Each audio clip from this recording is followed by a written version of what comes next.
nuestro país. La realidad es que preocupa muchísimo a los padres porque parece que esto no tiene solución. Los niños son muy crueles y la realidad es que se ven sumamente afectados quienes sufren de acoso escolar. Bueno, ya está en línea con nosotros la licenciada Fernanda Molinari, que es psicóloga y es una especialista en el tema, porque en realidad no es una cuestión antojadiza la cuestión del bullying. Este fue uno de los peores años porque además hubo muertes y porque los casos crecen de manera dramática en los colegios, en donde el bullying y el ciberbullying se han convertido prácticamente en una moneda constante en muchísimos casos y donde hay provincias que están mucho más complicadas que otras. Licenciada Molinari, un gusto de escucharla. Estamos con Lorena Cerini y mi nombre es Néstor Dip. Un gusto y buen domingo. ¿Qué nos puede contar respecto de este tema? A ver, el bullying no es un tema nuevo. Lo que pasa es que a medida que va pasando el tiempo, los chicos como que adquieren mejores habilidades y se van perfeccionando. Lamentablemente esto pasa y pasó siempre, nada más que antes por ahí no tenía tanta visibilidad. Este lugar de crueldad entre chicos que compiten, para los chicos ser distinto ya representa una diferencia. Y bueno, y la diferencia es que ahora es mucho más específico, digamos, Fernanda, para los chicos. Para en realidad poner blanco sobre negro y no hablar sobre eufemismos, y en algún sentido también ayudar y colaborar a los padres que nos están viendo. ¿Usted nos puede hacer un raconto de qué cosas se dicen a la hora de hablar de bullying? Porque cuando hablamos de bullying, se dice, le hicieron bullying, pero una cosa es decirlo de manera genérica y otra cosa es concreta. ¿Qué cosas se le dicen a un chico, por ejemplo, que le hacen bullying? Más allá de las agresiones, de los nombres, de los sobrenombres, de hacerles el vacío, porque una manera también de hacer bullying es ignorarlo. Un chico se quiere integrar y le hacen el vacío y no lo dejan participar, o hablan detrás de él, o lo hacen sentir incómodo, o le rompen cosas, le roban cosas, o lo presionan y lo manipulan para que les haga los deberes, o les compren cosas, o les paguen cosas. En realidad hay muchas maneras de hacer bullying, más allá de que esto es personalmente, y después está la versión cibernética, ¿no? También después a través de las redes sociales, de los mensajes de texto. Básicamente es eso, es hacer sentir muy incómodo a una persona, y para que sea bullying es una agresión de una persona a otra, y hay una serie de chicos que también están siendo testigos. No es una cosa de entre dos, es el que acosa, el que es acosado y los observadores. Fernanda, como papás, ¿qué podemos hacer nosotros para detectarlo y que realmente no termine siendo una tragedia como lo que sucedió, por ejemplo, en Santiago del Estero? Porque uno quizás no se da cuenta, como es una cuestión que tiene que ver con chicos, quizás tu hijo no te quiere contar porque le da vergüenza, no quiere sentirse que está siendo discriminado, no quiere que vos te enteres. ¿Cuáles son los puntos que tenemos que tener en cuenta para detectar el bullying? Bueno, mira, el primer punto es mantener una comunicación y una relación con el chico para que tenga acceso a contarte qué es lo que le pasa. Si el nene está muy tímido, si se siente retraído o si se siente avergonzado o aislado, porque muchas veces siente eso, lo que hay que observar es si tiene cambios de conducta.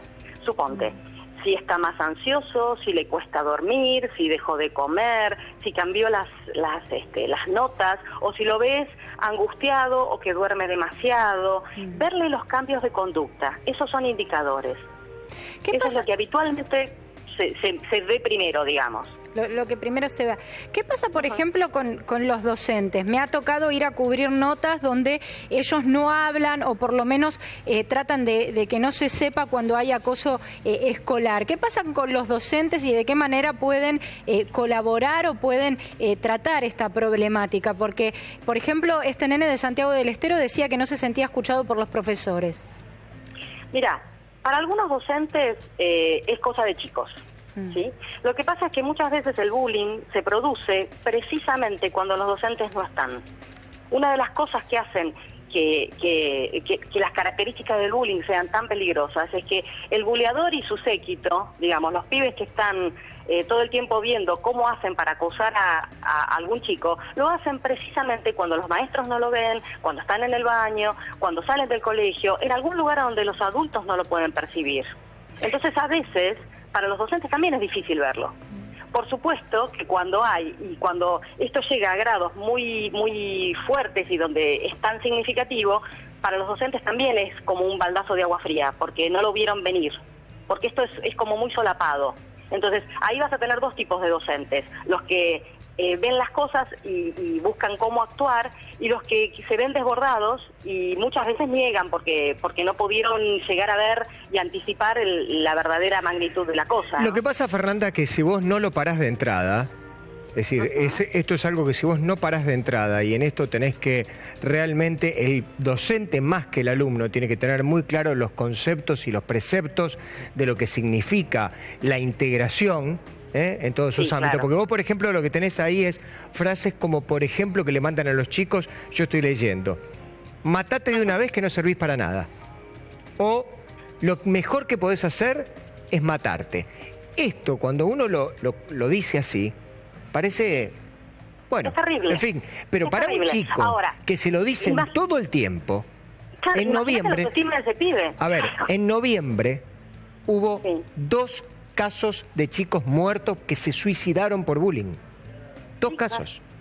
Es decir, hubo 2 papás que enterraron a sus hijos porque en el colegio hubo un docente que no los frenó a tiempo, no los expulsó. Para mí, te digo sinceramente, por los casos que yo escucho, habría alumnos que directamente habría que echarlos a patadas y que se vuelvan a sus casas. Porque con la crueldad que tratan a sus compañeros, y esto obviamente en la casa se dan cuenta y no hacen absolutamente nada, merecerían ser echados como perros y volver a su casa y que les enseñen los padres. Porque el dolor que les causan a los chicos es terrible. No sé si vos coincidís. Ahora, sí, pero a ver, más allá de ponerme en un lugar punitivo, también te voy a decir algo por ahí a favor de los docentes. Los docentes no están al tanto de lo que los pibes escriben por teléfono o lo que se mandan por Facebook, porque se convertirían en policías. Sí, pero si un docente se entera, podría tomar medidas. Ah, eso sí, si un se entera, sí. Ahora, es lo mismo que te vuelvo a decir. El problema del bullying es que se hace cuando el adulto no lo ve, porque si no es violencia. Hay una diferencia entre violencia y bullying. La violencia es abierta, el pibe le pega y lo ve todo el mundo. En cambio, el bullying, el que persigue, lo hace cuando nadie lo ve. Y cuando el que es bulleado responde, aparece él como el violento. Y el otro dice, pero si yo no te hice nada, porque nadie tiene ninguna prueba para demostrarlo. Es verdad, y además no solamente se hacen los ratas, porque en realidad le dice, si yo no te hice nada, sino que además el resto de los que le hacen bullying también hacen causa común con este. Exactamente. Y le dicen, no, si nosotros no te hicimos nada. A ver. Porque dentro del grupo de testigos tenés 2 posibilidades. Hay testigos que le encantaría ser unos cancheros bárbaros que bulean, y hay otros testigos que se sienten sumamente ansiosos y preocupados porque se identifican con el buleado. Entonces se callan la boca porque saben que si ellos lo llegan a defender son los próximos que son buleados. La realidad es que la gente, los papás están muy preocupados por esta situación, Fernanda. Sí. Con esto a cuestión de tanta participación por parte de las redes sociales, esto es como un nuevo ingrediente que se sumó al bullying, con la cuestión de los grupos de WhatsApp, por ejemplo, fotos o videos publicados por Facebook que se conocen de chicos que están agrediendo a otros. Yo no hace mucho tuve que ir a hacer una cobertura a un colegio donde chicos más grandes grababan a chicos de los primeros años de la escuela y les decían, pegale al negro, por ejemplo, era la frase que yo había escuchado. El video también se hizo público aquí en C5N. ¿De qué manera se puede evitar o de qué manera se puede colaborar para que esto no se siga expandiendo y termine en casos fatales como la muerte, ¿no? Mira, en realidad para todo lo que es prevención, acá hay 3 posibilidades. Una es la relación de los padres con el hijo y estar enterados de qué es lo que les pasa a ese chico y hacer un seguimiento y tener un nivel de comunicación como para saber qué es lo que a tu hijo le está pasando. Esa es la primera cosa. La segunda cosa es un trabajo con los docentes para que puedan estar presentes. Obviamente un docente no puede ser un policía, no puede estar todo el tiempo ahí, pero sí puede leer qué es lo que está pasando, cómo es el manejo del grupo, qué es lo que va ocurriendo. A mí me ha pasado de entrar a hacer, yo soy docente, y entrar a hacer, por ejemplo, un seguimiento, investigación en un colegio y pararme delante de los chicos para hacer la encuesta para la investigación que hacíamos y que uno de los alumnos se levante y diga, ojo con lo que contestan, desafiándome a mí y amenazando a los pibes. Así que imagínate que en algunos grados vos te encontrás con estas cosas. Ahora, te voy a decir algo, Fernanda. Esto, lo de los chicos, es un reflejo de cómo son los adultos. Porque a mí me han llegado casos de bullying de adultos en los lugares de trabajo. Sí, por supuesto. Es decir, de gente... No sé cómo se llama, no sé cómo es la denominación técnica, pero lo cierto es que casos similares, por ejemplo, yo te pongo un ejemplo de lo que a mí me llegó. Sí. De una compañera de trabajo, decirle a otra compañera de trabajo, tratarla prácticamente de prostituta porque había conseguido un aumento. Y decirle con quién te habrás acostado, bla, bla, bla, y todos los días lo mismo. Y le decía, cada vez que pasaba, todos los días le decía lo mismo. La tipa tuvo que ir al Departamento de Recursos Humanos de la empresa, sentarse con el Departamento de Recursos Humanos de la empresa y decir, yo no puedo seguir viniendo a trabajar de esta manera. Porque cada segundo que pasaba y la tenía enfrente le decía algo. Esto también pasa con los adultos. Sí, claro, porque acá lo que tenemos es un problema de jerarquía. A ver, ¿quién asume y quién respeta la jerarquía? Últimamente venimos en un proceso en donde las personas que tienen que desarrollar autoridad no son respetadas, porque o la autoridad se ejerce desde un lugar muy violento, o porque los pibes en sí mismos no reconocen la jerarquía. Si no la reconocen en la casa, tampoco la reconocen en la escuela. Lo mismo que en el caso que me estás diciendo del trabajo. Si vos no reconoces la jerarquía de una institución, vas a ponerte a decir cosas porque tenés la impunidad de decir lo que se te antoje, porque nadie te dice nada. Es cierto. Sí, claro que... Ahora, yo tengo algunos datos, si me permiten, ¿no? Yo lo voy a compartir con ustedes. Dice que en el 2013 se denunciaron 822 casos de bullying. En el 2014 fueron 1.192 casos denunciados, donde la mayoría de estos casos no se denuncian, ¿no? Y corregime si me equivoco. Y en el 2015 pasaron a 1.631 y este año se registraron, 2.170 casos denunciados de bullying. Es decir, vos para que llegues a una denuncia de bullying, para que un papá llegue a la denuncia de bullying, tenés que estar en un estado en donde prácticamente en tu casa no se habla de otra cosa. Sí, la verdad es que es terrible. También es cierto es que hay reglamentaciones y hay leyes que se sacaron, pero que tardan en poder ponerse en práctica, porque si estamos como en un vacío legal. Suponte, ¿quién es el que se encarga de resolver esto? ¿El maestro? Cuando la cosa ya llegó a un punto en el que es inmanejable, lo que suele pasar es que a los pibes lo tienen que cambiar de colegio. Porque ya no hay manera. ¿Entendés? Si vos tenés la suerte de que en el colegio donde tenés a tu pibe vas y lo planteas y hacen algo, bueno, bien, lo resolvieron, pero la mayoría de las veces no saben qué hacer. Claro, porque te pregunto en esto, Fernanda, ¿necesitan una capacitación especial los docentes en este sentido? Por ejemplo, que haya una psicóloga permanente en el colegio, más allá de psicopedagoga, una psicóloga especial para lo que es el bullying, porque yo siento eso, que quizás se les va de las manos la situación, que no piensan que va a terminar de una manera trágica y que tampoco manejan, que para mí es un tema importante, el tema redes sociales, ya sea WhatsApp, esto es como que los extralimita. Ellos controlan lo del colegio, pero lo que se hace fuera es como que ya no lo pueden controlar en este sentido.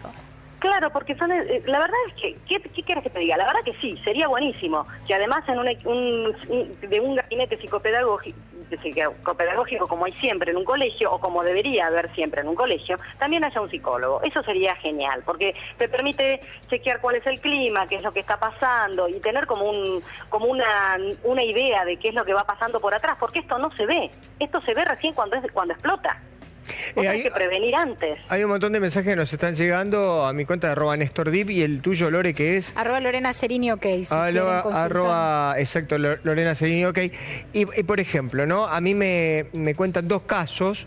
Uno de una chiquita que le decían permanentemente, que todo el tiempo le estaban diciendo gorda, no te metas con la gorda, no vayas con la gorda, no juegues con la gorda, porque estaba aparentemente excedida en peso. Estamos hablando de chicos del colegio primario, ¿eh? Y acá me llega otro que dice que en un campamento mandaron a... estaban por un lado durmiendo las nenas, otro lado los varones, obviamente estamos hablando de un colegio primario, y a una nena la mandaron a dormir sola, el resto de las compañeras. Dijo, esta se va al rincón, sola, una la mandó sola. Entonces cuando llega la maestra, abre la carpa, mira, y estaba la nena sola. Y ¿por qué está sola en un rincón? No, porque la mandamos a dormir sola en el rincón. Digamos, cuando arranca esto de chiquito, deja unas secuelas y unas huellas tan profundas y tan grandes en los chicos que después, viste, no sabés para dónde va a seguir la cosa. Sí, totalmente. Esto queda como una huella y de grandes hay que resolverlo porque esto se ve en la clínica. Esto termina mellando muchísimo la autoestima y tenés que hacer un trabajo muy fuerte para que la persona pueda recuperarse y volver a confiar en sí misma. Esto que me contás de la carta es lo que te decía de hacerles el vacío. Pero vos fijate que dentro de un mismo grupo de pares hay alguien que esté ejerciendo una autoridad y poniendo reglas con personas que son de su mismo nivel, que debería ser simétrico. Y ahí es cuando te digo que se vulnera la jerarquía. Entonces los maestros ni se enteran, si no están permanentemente con ellos. Ahora, vos como psicóloga, te voy a poner un aprieto por ahí con lo que te voy a preguntar. A ver. Ante un caso de bullying concreto, ¿no? Duro, sí, difícil, recurrente, permanente, con daño comprobado y demás. Sí. ¿Cuál crees vos que debería ser la sanción que un colegio debería ponerle sobre el alumno? Mira, eso hay que mirarlo en varios niveles. Si el colegio solo le pone la sanción al alumno, es una medida interna del colegio reglamentaria. A mí me parece que el problema de bullying serio hay que tomarlo y aprovecharlo para poner en palabras la cosa que no se dice, que es lo que está por atrás. Que todos los pibes se enteren, porque suponte, a un chico que lo empiezan a dejar de lado, por ahí no se da cuenta que es un proceso grupal y piensan que él es el que tiene algún problema. Claro. Entonces acá hay que darle visibilidad, hablarlo. Se trabaja mucho en acuerdos de convivencia. En realidad los psicopedagogos, los maestros, los profes de campamento, los profes de gimnasia, lo que suelen hacer es tomar estos temas para socializarlos y hacer que los pibes cuenten cómo se sienten, qué les gustaría, qué les parece que sería la mejor manera de resolverlo, porque esa es la manera de darles herramientas a ellos para que puedan aprender a convivir, porque en definitiva es eso. Después sí, vos salís a la vida y tenés que saber. Yo estoy pensando en voz alta y yo como siempre voy a decir las cosas que son las cosas políticamente incorrectas, las voy a decir, porque yo cuando pienso en voz alta la digo. Si fueran hijos míos, vamos a suponer que yo tuviera 30 hijos y que hay a uno que le hacen bullying. Y que hay 4 o 5 que le hacen bullying a uno, ¿yo sabés lo que haría? ¿Cuál sería la medida para mí? Exactamente la contraria. Y eso es lo que yo haría en el colegio. Yo le diría, ¿sabes qué? Vos le haces bullying al chico. Bueno, vas a hacer al revés ahora. Todos tus compañeros durante X cantidad de tiempo no te van a hablar a vos. Para que vos en carne propia sientas lo mismo que sintió tu compañero al momento que se lo hiciste. Y me parece que, a ver, por más que esto parezca... planteando como un estallido. Porque... No, yo estoy planteando algo que es incorrecto políticamente, sí, pero que en realidad me parece que si vos del otro lado no le haces conocer realmente al tipo que lo hace, qué es lo que se siente, el tipo no lo va a entender nunca, porque en su lugar y en su posición está muy cómoda. Sí, por supuesto. Fernanda, la personalidad del chico atacado, del que le hace bullying, ¿tiene determinadas características que por eso lo eligen? Vos hablabas de la autoestima, porque es como que he conocido casos que han cambiado de colegio, pero que el patrón de bullying sigue. Sigue siendo el mismo. ¿Cómo uno resuelve en ese caso? Sí, mira, en realidad se dan los dos casos.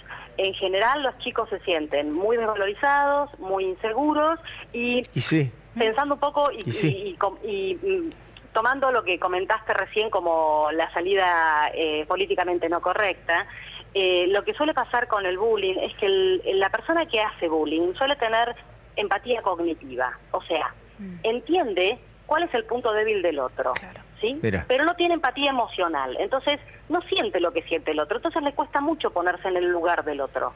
Por eso, claro, no sé si lo que vos planteabas podría llegar a ser del todo adecuado. No, porque, capaz que no, capaz que sí. Lo que digo es que, y además fue un pensamiento en voz alta, lo que digo también, y este es otro pensamiento en voz alta, que al chico que le hacen bullying, por más que vos los cambies de colegio después, esto, si yo no entendí mal, es algo que lo acompaña permanentemente. Entonces se convierte en un blanco móvil de él mismo a donde vaya.